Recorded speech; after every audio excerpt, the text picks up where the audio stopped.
Hola, hola a todas, ¿cómo están? Bienvenidas sean a este sexto episodio de nuestro podcast. Como siempre de este lado les habla la psicóloga Majo y pues ya saben, muy contenta de estar una vez más en este espacio.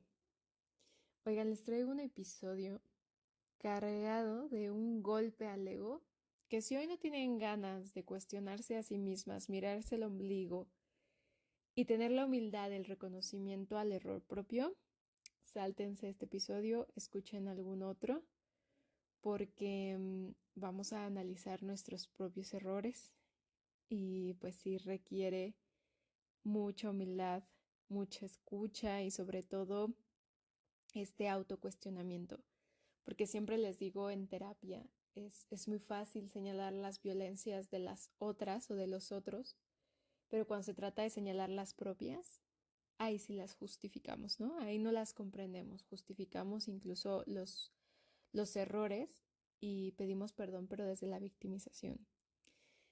Esto es precisamente lo que vamos a tratar. Somos violentas, donde aprendimos a alienarnos en este discurso de la violencia, hacemos faltas de respeto, hablamos desde un autoritarismo, desde una intolerancia, desde una forma de discriminación y ya saben, dentro de la psicología con perspectiva feminista, uno de los fundamentos es la ética y es una de las formas de tener congruencia entre mi decir y mi hacer. No puedo ser ejemplo, no puedo hablar de algo que no practico, que no he vivido y que ni siquiera he investigado o he indagado. Entonces, no puedo estar señalando violencias ajenas si ni siquiera he mirado las propias. Entonces vamos a echarnos un clavadazo, a mirarnos el ombligo y a empezar a cuestionarnos como esta parte para el crecimiento personal, para trabajar autoestima, seguridad. Así que vamos a comenzar. Espero que les guste mucho y como siempre tengan como la apertura al cuestionamiento. Vamos a comenzar cuestionándonos cómo una mujer pues puede comenzar a tener comportamientos violentos. Esto puede ser por muchísimas causas. Ya saben que aquí en los podcasts yo hablo de manera muy general, pero porque después en psicoterapia es donde trabajamos en un caso en específico. Entonces no voy a ser muy particular en estos episodios. Entonces una persona puede estar expuesta a diferentes estímulos constantes. Yo lo veo así. No hay una situación en específico, así como determinante o singular, que provoque que una persona, en este caso una mujer, se vuelva violenta, sino es la repetición constante a la exposición de ciertos comportamientos violentos. Por ejemplo, al menos en mi caso como mujer tradicional mexicana, yo crecí viendo mujeres casos de la vida real, lo que cayeron las mujeres, la Rosa de Guadalupe, muchísimos episodios donde la violencia era un continuo. Y a lo mejor era como una necesidad de visibilizarlo y de exponer las situaciones de las mujeres en México, pero lo aprendí a tolerar, entre comillas, de alguna forma desde muy pequeña. Además de canciones, películas sobre la guerra, sobre secuestros, es decir, lo hemos normalizado a tal grado que por eso le llaman micromachismos, porque está en todos lados, de tal forma que se vuelve imperceptible. En algún momento un exnovio me decía, es que ahora todo es violencia, ¿no? Y le decía, no, más bien tienes tan normalizada la violencia que está en todos lados, y desde ahí lo señalamos. ¿Ok? Entonces puede ser multifactorial, haber estado expuesta a violencia intrafamiliar, algún tipo de abuso, estar expuesta a situaciones de hostilidad, ¿no? O sea, secuestros, amenazas, raptos, a situaciones aversivas. Pero también como siempre les reitero a todas las mujeres en psicoterapia, a las mujeres se les comprende, mas no se les justifica. Y también de eso vamos a hablar hacia nosotras mismas, ¿no? O sea, cuando vamos a conocer nuestra historia es porque pasamos por este proceso que se llama historizarnos y empezar a saber de dónde venimos, dónde aprendimos, pero no para justificar nuestro comportamiento, sino para comprenderlo y decidir cambiarlo. ¿Ok? Entonces pueden ser de formas multifactoriales. Y antes de proseguir, sí quiero responder a esta pregunta del por qué es tan importante en la psicología, pues tener este cuestionamiento de la violencia internalizada. Con esta perspectiva feminista, uno de los conceptos que vamos a repetir en casi todos los episodios es la importancia de la ética. Nosotras nos regimos no por una moralidad religiosa, católica, cristiana, atea, sino por la ética que defiende los derechos humanos universales, ¿sale? Entonces, una de las partes de la ética es la congruencia. Es decir, yo no puedo señalar el comportamiento ajeno si ni siquiera tengo conciencia de lo que yo estoy haciendo. Es decir, debemos analizar nuestra supremacía antes de la supremacía de la otra o del otro. Esto es uno de los elementos básicos. Para ser psicólogas, tuvimos que pasar por un proceso de historizarnos, trabajarnos, asistir a psicoterapia. Una, para vivir desde experiencia propia la experiencia que va a tener mi usuaria. Y número dos, como parte de trabajarnos muchos factores y empezar a sanar muchos casos, muchas situaciones, muchas experiencias, y así desde una estabilidad emocional poder ayudar a trabajar a la otra mujer que está del otro lado. Que también en algún episodio trabajaremos este tema de humanizar a las psicólogas, porque también nos equivocamos, pero sí tenemos una obligación de trabajar con congruencia, pues lo más que se pueda, ¿no? Con la lealtad a un compromiso psicológico. Bueno, pues sé que soy bien jodona con el tema de la ética, pero de verdad nos hace mucha falta como sociedad entrenarlo y clarificarlo. Ahora, quiero dejar 3 puntos clave para empezar a cuestionarnos este tema de la violencia tan encarnada que parecería pues no existir. Y la primera es aquella violencia que ejercemos por supremacía de sexo. Algo que también no me canso de repetir es que las mujeres no buscamos poder en un sistema patriarcal, buscamos destruir al poder, empezar a tener una visión de comunidad y de horizontalidad que no vaya desde clases, ¿no? Es decir, ahora el feminismo no es que tengamos poder sobre los hombres, porque si no sería, como dicen, ¿no? Ni feminismo ni machismo, no son las mismas cosas. El feminismo no busca posicionarse por encima de alguien más, no es posicionarnos por encima de un varón o posicionarnos por encima de otras mujeres. El feminismo busca abolir cualquier forma de sumisión o de imposición en este sistema. ¿Sale? Entonces también quiero dejar ahí súper claro porque se tienen mitos sobre el feminismo también muy arraigados que nada tienen que ver con la teorización. Decía ahí una feminista, que si alguna se acuerda, por favor, escríbamelo en Instagram para no pecar y no darle su crédito. Decía, las mujeres no buscamos tener poder sobre los hombres, sino sobre nosotras mismas. ¿Ok? Entonces, hay ciertos comportamientos que hacemos desde la violencia basada en el sexo, ¿no? Por ejemplo, pensar que nuestra prima, que ya es madre, pues no tiene la capacidad de disfrutar porque ya es mamá, ¿no? O sea, que esa mujer si tiene esa falda se viste como prostituta, si este niño de 5 años por el hecho de ser hombre, entonces ya va a ser un violentador, ¿no? O sea, estas supremacías que precisamente no cambiamos al sistema ocupando las herramientas del mismo sistema. No vamos a decir, bueno, pues ya que ahora tenemos este pastelito, pues vamos a dividir el pastel a la mitad, ¿no? Y entonces ya cada quien tiene su jerarquización y cada uno tiene su igualdad, sino buscamos hacer un pastel completamente diferente. Entonces podemos hacer violencias desde este sexismo y desde un prejuicio precisamente, ¿no? Por el hecho de ser mujer va a manejar mal, por el hecho de ser mujer en psicoterapia, mi psicóloga me tiene que maternar, porque así somos las mujeres. Y ahí podemos estar violentando uno que otro derecho de esa mujer o de esa persona, que ocurre mucho en psicoterapia.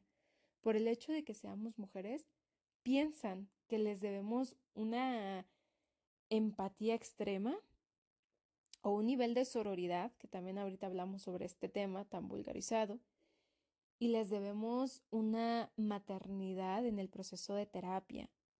y por el hecho de ser mujeres no les debemos nada de eso. Entonces, primero los prejuicios que tengamos de forma sexista. Ahora van las violencias que tenemos por clase. Me gustaba mucho un ejemplo que la otra vez escuché en una conferencia por parte de la ponente que decía, mira, cuando hablamos de violencia machista, tú y yo estamos en un punto extremadamente horizontal, ¿no? Tú y yo nos reconocemos y decimos, a mí también me pasó, compañera, a mí también me pegaron, compañera, yo soy tu hermana de lucha, compañera. Pero ¿qué pasa si en vez de hablar de violencia machista, habláramos de clase? Y entonces yo tengo acceso a educación privada y tú no. Y yo tengo acceso a un vehículo particular y tú no. Y yo tengo acceso a un nivel socioeconómico superior o me codeo con los directivos de la institución y tú no. Y ahí es donde empieza a haber diferencias desde la violencia, desde el hecho de sentir superioridad por otra mujer, solo por el nivel financiero o de clase que tengamos. Siempre les cuento este ejemplo porque para que vean que su psicóloga también se sigue trabajando estas temáticas y sigue cuestionándose qué tan internalizada tengo estas formas clasistas. Y la otra vez iba aquí en el metrobús de la ciudad y bueno, o sea, las mujeres en psicoterapia las trato de una forma extremadamente empática y con mucho respeto, mucho acompañamiento, mucho cariño. A muchas las aprecio muchísimo. Pero en el metrobús se subió una mujer en situación de calle, que claramente pues olía de forma incómoda. Y hubieran visto mi cara de desagrado y de asco, aun cuando la mujer no me tocaba. Hubo una reprobación extremadamente fuerte. La mujer no me hizo nada, la mujer no se me acercó, pero había un nivel de incomodidad tan grande en mí y tampoco es que oliera así a 20 kilómetros. Claramente olía a suciedad, pero ni siquiera era algo insoportable. Y me di cuenta de mi cara de reprobación y de asco. Esta es una posición donde digo, ¿por qué defiendo los derechos de las mujeres que me pagan en psicoterapia, pero no defiendo los derechos o el espacio, la dignidad de esta mujer que está sentada o acompañada o parada al lado de mí? Y desde ahí me di cuenta también cómo tengo bastante internalizada estas ideas de superioridad o de respeto, pero dependiendo de las mujeres. ¿Ok? Y como este ejemplo pueden suceder en muchas otras situaciones. Ok, y el último punto es la violencia por raza.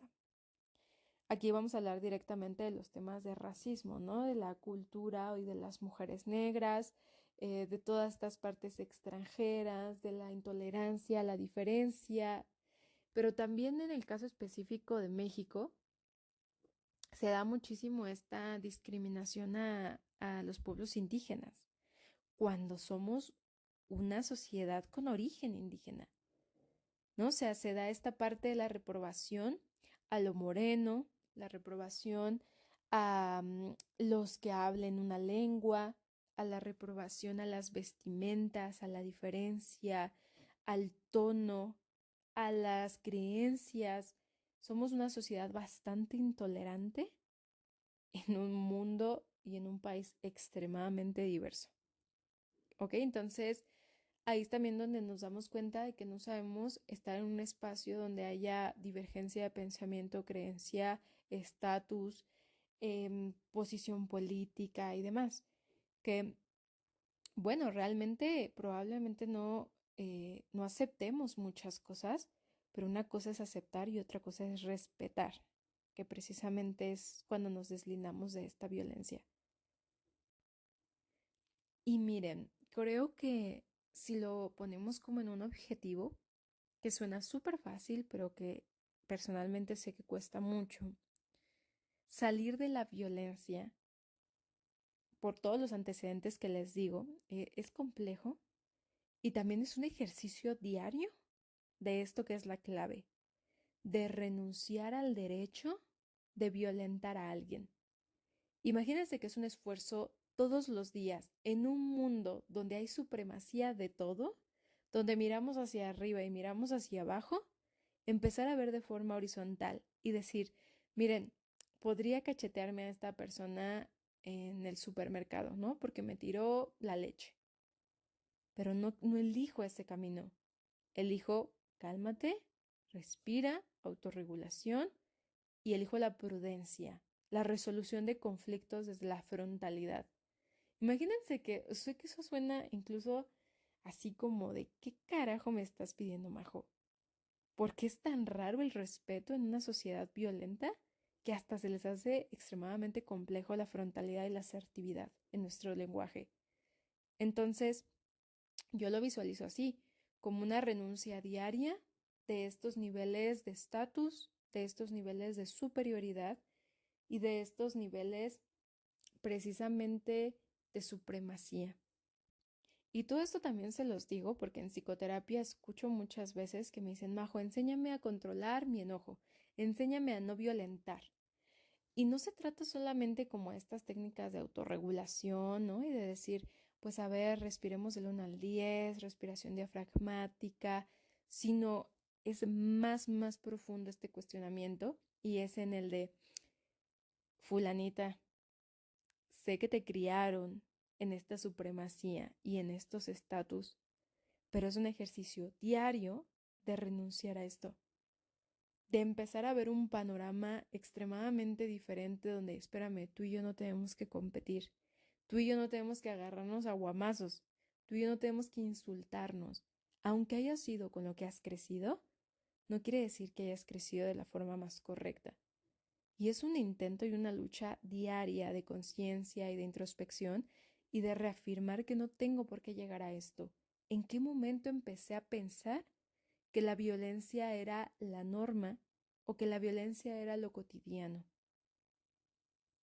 Les digo, sé que es complejo y desde primera persona, al estar yo expuesta en muchos factores violentos, es un proceso de mucho trabajo y de mucha renuncia y de trabajar con el ego lastimado o el ego alterado, de tener una comparativa, una superioridad o una rivalidad con la otra o con el otro.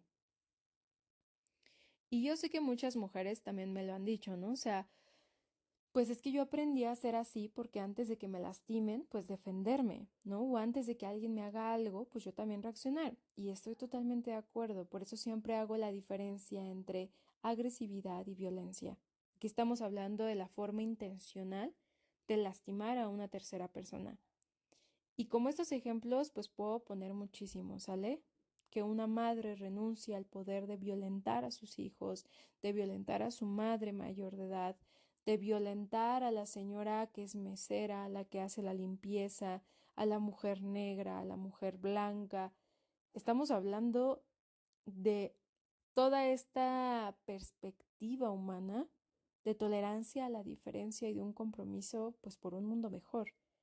En el episodio del suicidio yo les decía, pues no se trata nada más de ir a gritar, amiga, yo te creo, ¿no? De decir, aquí está tu manada, sino de entrarle a los guamazos en la manada y decir, si hay algo que yo esté haciendo desde una supremacía de clase o de raza, renuncio también a ello como forma de trabajarme esta perspectiva en la que fui criada.